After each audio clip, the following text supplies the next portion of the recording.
Everyone, कैसे हैं आप सब। आशा करती हूँ आप सब अच्छे होंगे, मस्त होंगे, मजे में होंगे। तो मैं बबली आप सबका आपके अपने चैनल हिमांश रिया ब्लॉग में तहे दिल से वेलकम करती हूँ। बताना जरूर कैसे हो। मैं तो बहुत अच्छी हूँ। तो आज मैं कोई रूटीन ब्लॉग लेके नहीं आई हूँ, ना ही कोई रूटीन है, ना ही कुछ ब्लॉग है। बस आज मैं पता नहीं क्यों मेरा मन करा कि आपके साथ अपने जीवन का एक पहलू शेयर करूँ जो मैंने अपने जीवन में सहन किया है, बर्दाश्त किया है। बहुत दुख भरा था मेरे लिए वो। तो मैंने सोचा कि क्यों ना मैं आपके साथ शेयर करूं।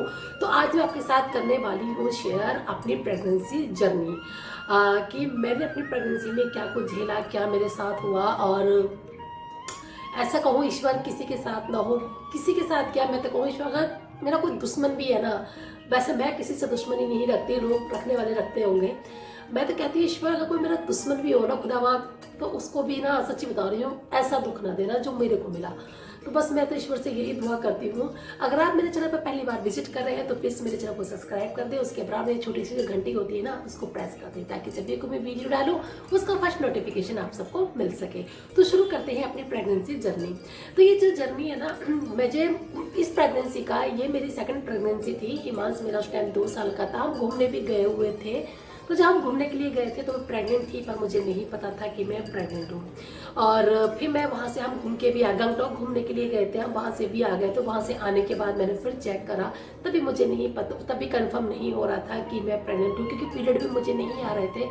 फिर मैंने उस टाइम ये सोच लिया कि हो सकता है कि मुझे थायराइड है, क्योंकि थायराइड की वजह से भी ना कभी कभी पीरियड जो होता है डिले हो जाता है, डेट मतलब टाइम पे नहीं आती है। तो मैंने यही सोच के छोड़ दिया। मैंने इसलिए डॉक्टर को भी नहीं दिखाया। मैंने कि चलो कोई बात नहीं है, ये थायराइड की वजह से ऐसा हो रहा होगा। तो बट मुझे 3 महीने बाद पता चला कि मैं प्रेग्नेंट हूँ। मैंने डॉक्टर को दिखाया, डॉक्टर ने मेरे सारे चेकअप करे। तो डॉक्टर ने भी बताया कि कभी कभी प्रेगनेंसी तो होती है बट लेट पता चलती है। तो वही केस मेरे साथ भी था। तो सब कुछ अच्छे से चल रहा था, बहुत अच्छे से चल रहा था।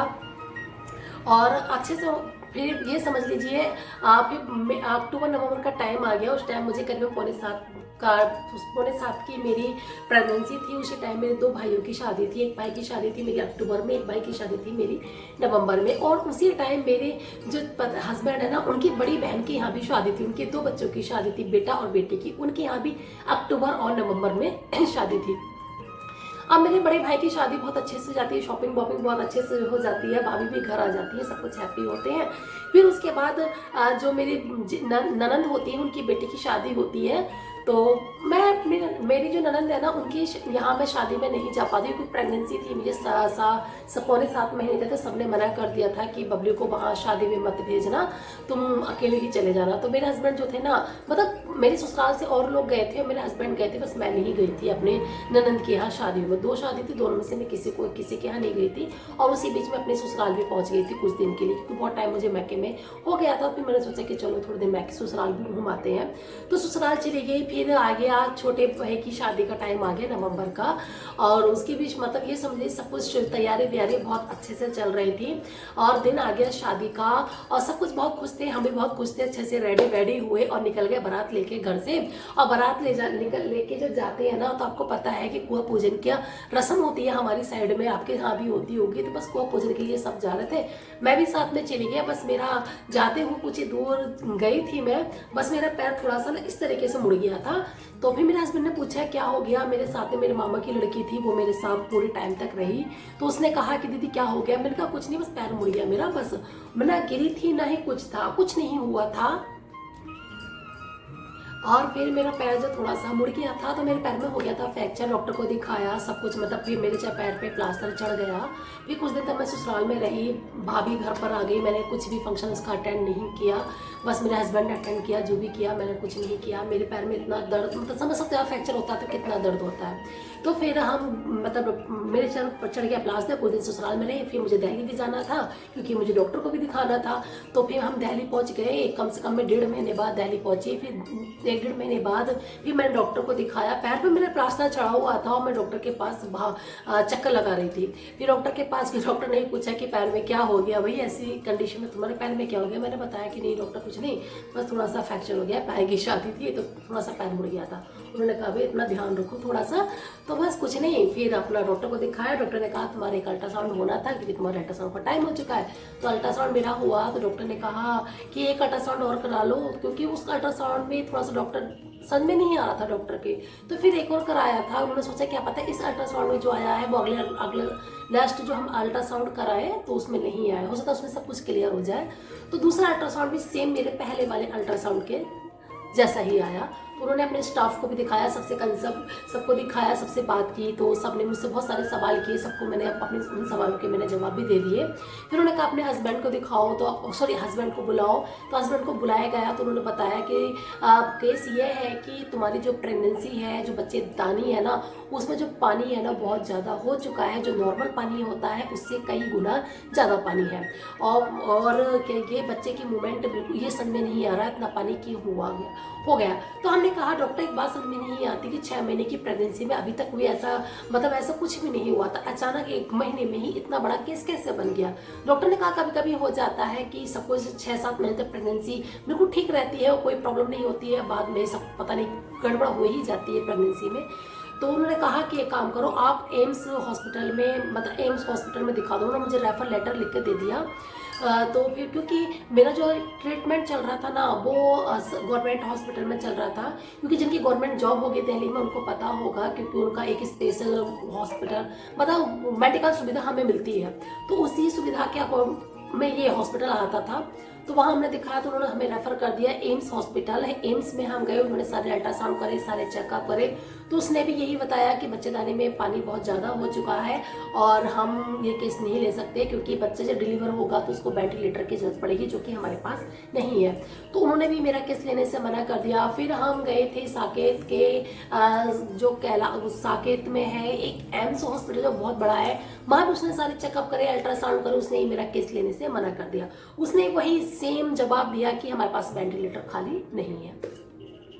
और फिर हम गए थे हमें फिर किसी ने कैलाश हॉस्पिटल बताया जो नोएडा में है, हम वहाँ गए, उसने भी वही हमें अल्ट्रासाउंड लिख के दे दिया। फिर हमने कहा भैया सब अल्ट्रासाउंड लिख के दे रहे हैं, कह तो कोई कुछ है ही नहीं रहा है। तो उसने कहा कि भैया अल्ट्रासाउंड करा लो, हम बता देंगे जो भी है, पर हमारे यहाँ भी वेंटिलेटर खाली नहीं है। तो फिर हमने अल्ट्रासाउंड नहीं कराया वो, क्योंकि हर अल्ट्रासाउंड में वही प्रॉब्लम आ रही थी, तो बार बार अल्ट्रासाउंड कराने से भी कोई फायदा नहीं था, क्योंकि कोई भी डॉक्टर हो अपना अल्ट्रासाउंड वो कराता ही है।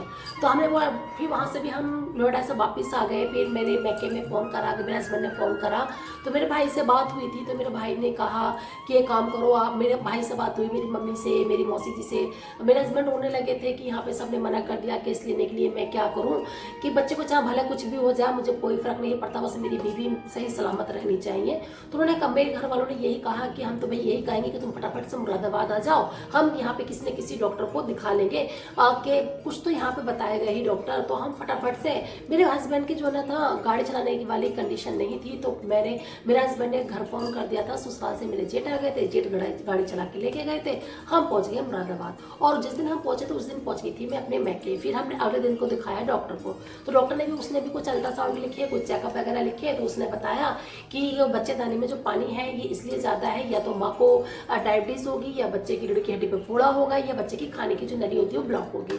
तो उसने मेरे कुछ चेकअप किए, मुझे तो शुगर वगैरह कुछ भी नहीं थी, सब कुछ नॉर्मल था, सब कुछ, मुझे कुछ प्रॉब्लम नहीं थी। तो उस डॉक्टर ने फिर बच्चे को अभी अच्छे से चेकअप किया, वैसे चेक कह रही थी इतना पानी है कि बच्चा बिल्कुल भी पता नहीं चल रहा है किधर बच्चा है क्या है, कुछ मूवमेंट पता नहीं चल रही है। फिर उसने जबरदस्ती जैसे भी हो सका कोशिश करके चेक करा, तो रीढ़ की हड्डी पे भी उसके कोई फोड़ा नहीं था। अब उसने कहा डिलीवरी तो हम तुम्हारी अभी कर नहीं सकते, क्योंकि अभी इतना टाइम नहीं है, अब तुम एक काम करो किसी भी तरीके से 8 महीने अपने पूरे कर लो।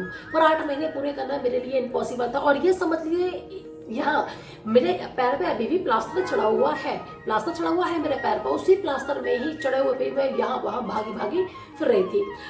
तो फिर जैसे तैसे मैंने 8 महीने पूरे कर लिए, मेरा ये समझ लीजिए डिलीवरी भी हो गई। मगर मेरा पेट इतना था कि पड़ोसी भी, मैं अपने मैके में थी, पड़ोसी भी डरते थे, वो यही सोचते थे कि इसका इतना पेट है कि डर लगता है कहीं इसका पेट ना फट जाए। कोई कहता था इसके जुगा बच्चे होंगे, जितने लोग उतनी तरह की बातें होने लगी। यहाँ तक कि मेरी मम्मी भी डरती थी मेरा पेट देखकर कि इतना पेट है, पता नहीं क्या है क्या नहीं है।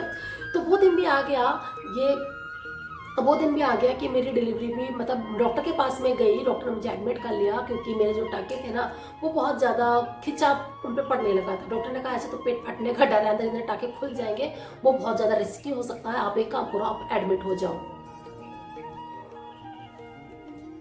मैं एडमिट भी हो गई। मैंने अपने हस्बैंड को फ़ोन कर दिया क्योंकि ये तो मुझे अपने मैके में छोड़ के दिल्ली आ गए थे क्योंकि इतना भाई जॉब भी देखनी होती है।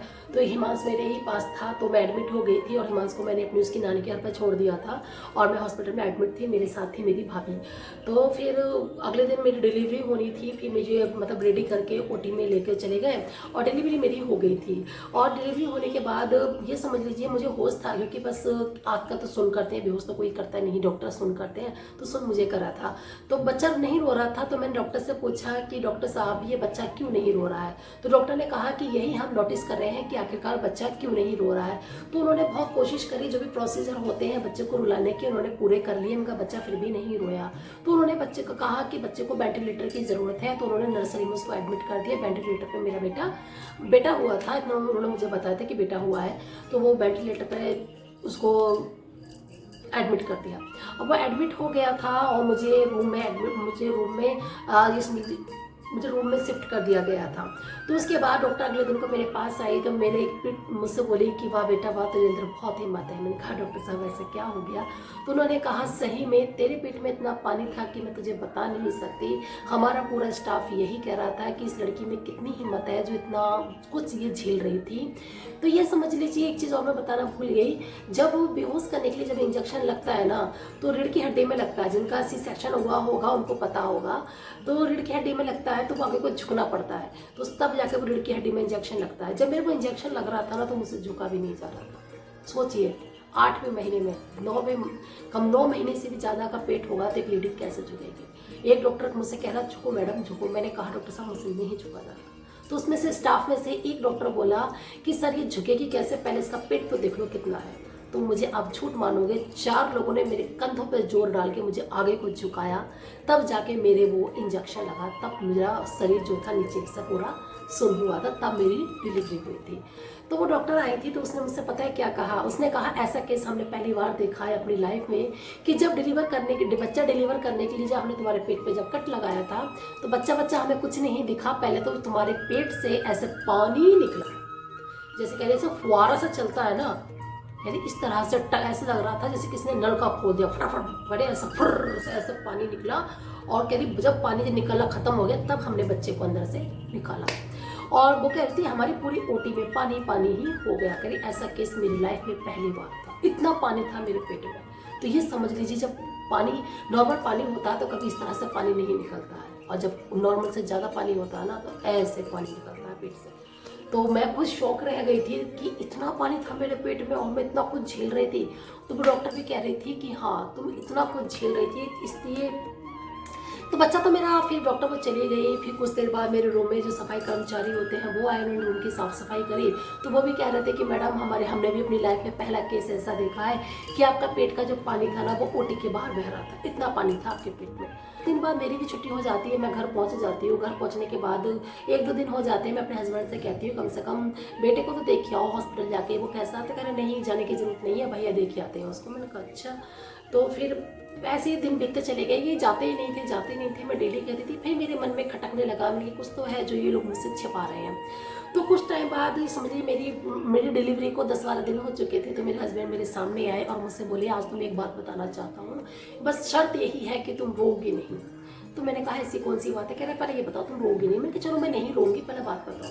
उन्होंने मुझे बताया कि जो बेटा हुआ था वो डिलीवरी के 3 दिन बाद ही ख़त्म हो गया था, एक्सपायर हो गया था 3 दिन बाद ही। मैं बता नहीं सकती उस टाइम मेरी कंडीशन क्या थी कि रो तो मैं सकती नहीं थी क्योंकि मेरा सी सेक्शन हुआ था। मेरी नज़र हिमांश पे पड़ी, हिमांश को देख के मैं थोड़ा सा संतुष्ट हो गई क्योंकि चलो ये शायद मेरी किस्मत में था। मैंने नहीं रोई क्योंकि मुझे अपनी हेल्थ भी देखनी थी। तो मैंने जो मेरा ये बेटा हुआ था, आप लोग झूठ मानोगे, मैंने शकल उसका नाखून भी नहीं देखा था। मैंने नहीं देखा वो कैसा था कैसा नहीं था, क्योंकि जब मेरी डिलीवरी हुई थी तो मेरी आंखों पट्टी बंधी हुई थी। मुझे डॉक्टर ने भी नहीं दिखाया, किसी ने भी नहीं दिखाया, एक झलक भी नहीं देखी मैंने उसकी, कुछ भी नहीं, बिल्कुल भी नहीं देखा। 1% भी मैंने नहीं देखा कि बच्चा था तो वो था कैसा, मुझे नहीं पता। मैंने 1% भी नहीं देखा। मुझे ये समझ लीजिए कि वो इस दुनिया में नहीं है, इसका पता भी मुझे 10-12 दिन बाद पता चला कि वो इस दुनिया में नहीं रहा। कभी कभी फिर मैं यही सोचती हूँ, जब भी उस पल भी मैंने यही सोचा और इस पल भी मैं यही सोचती हूँ कि ये सब मेरे ही साथ होना क्यों था। अगर होना भी था तो ये इतने लेट क्यों होना था, 6 महीने बाद ही ऐसा केस मेरे साथ क्यों हुआ। अगर मेरी प्रेगनेंसी में कोई प्रॉब्लम थी तो ये प्रॉब्लम मुझे पहले क्यों नहीं पता चली। फिर मैं यही सोचती हूँ शायद ही मेरी किस्मत ही ऐसी थी, मेरी किस्मत में ही ऐसा लिखा था कि कभी कभी होता है ना, किस्मत जो होती है ना, किस्मत से कोई नहीं लड़ सकता। जो जिसके साथ होना है वो होके ही रहता है, चाहे वो कितनी भी कोशिश कर ले। तो बस वही सब मेरे साथ हुआ और उम्मीद करूंगी कि आज की ये बातें जो मैंने आपके साथ शेयर की है, मेरी प्रेगनेंसी जर्नी, आपको पसंद आई होगी और हो सकता है आपने बहुत अच्छे से सुना भी होगा। तो बस इस वीडियो को मुझे पता बहुत बड़ा हो चुका है, तो बस यहीं पे करूंगी इस वीडियो को एंड। मिलते हैं नेक्स्ट ब्लॉग में, तब तक के लिए bye bye and take care, bye bye.